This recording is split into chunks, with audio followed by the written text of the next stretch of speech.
me chegou, Agnaldo, um questionamento sobre esse assunto por várias pessoas. Tem ocorrido alguns óbitos aqui em Rebouças, né, recentemente, aonde o velório tem sido bastante curto, que é obviamente seguindo uma diretriz, uma normativa em tempo de pandemia, porém os caixões lacrados. Por que isso? É uma suspeita de que a pessoa que faleceu estaria com o coronavírus ou é um procedimento normal? Qual que é a situação disso?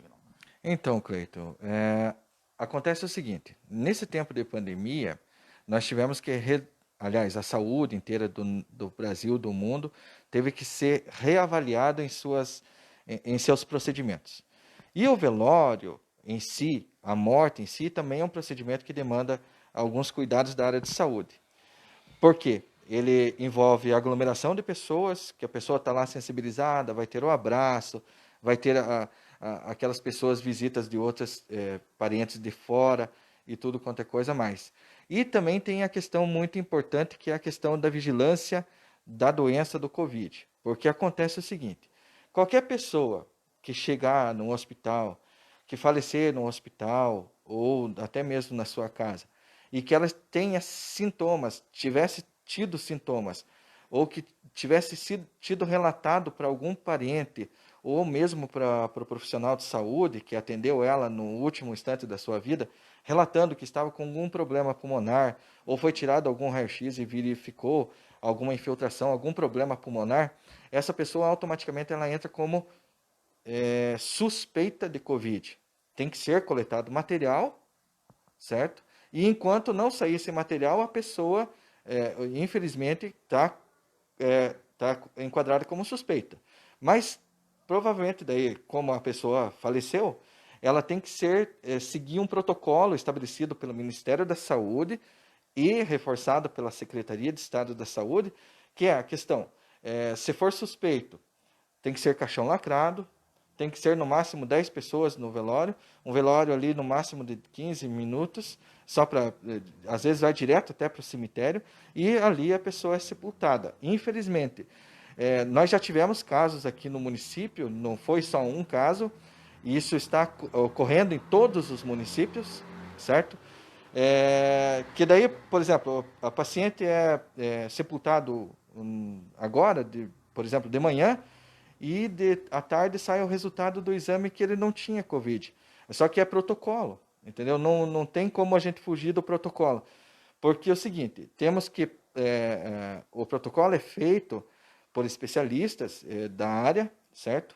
E com os envolvidos nessa questão do funeral também, justamente para a gente preservar as pessoas que vão estar lá no ambiente do funeral, para preservar essas pessoas de se contaminarem e levar mais contaminação para os seus parentes, certo? Então, é isso, esse protocolo existe, não está sendo seguido só aqui em Rebouças, em todas as cidades do Brasil e também no exterior.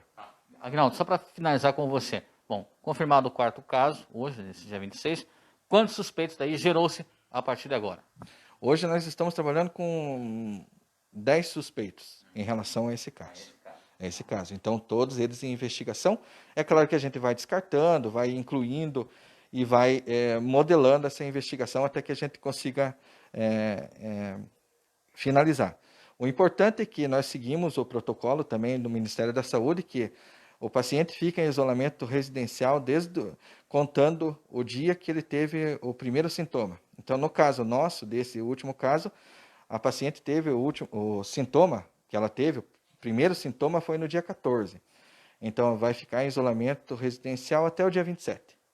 Após isso, a gente já verifica, mapeia e monitora os contatos para ver se teve alguma infecção relacionada a esse mesmo contaminado. Já volto a falar com a Tânia, mas uma coisa que me veio à cabeça agora. Alguém deve estar perguntando.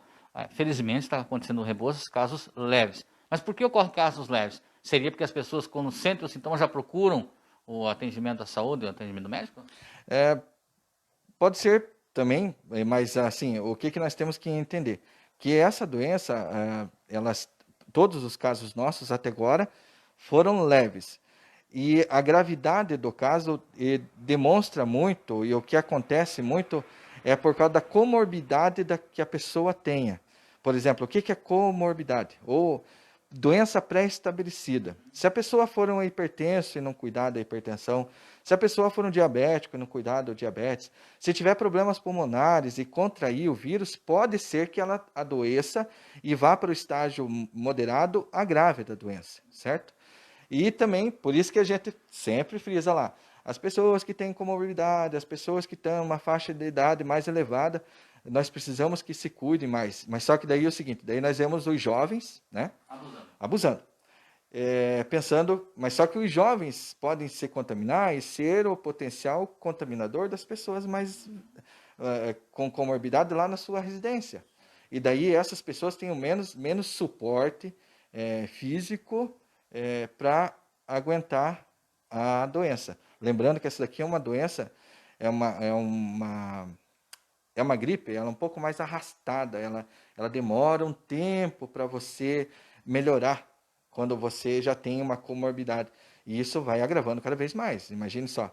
Daí, às vezes, sara, passa o período da infecção do Covid, mas só que daí já arruinou um rim, arruinou um fígado, arruinou o próprio pulmão, piorou a situação.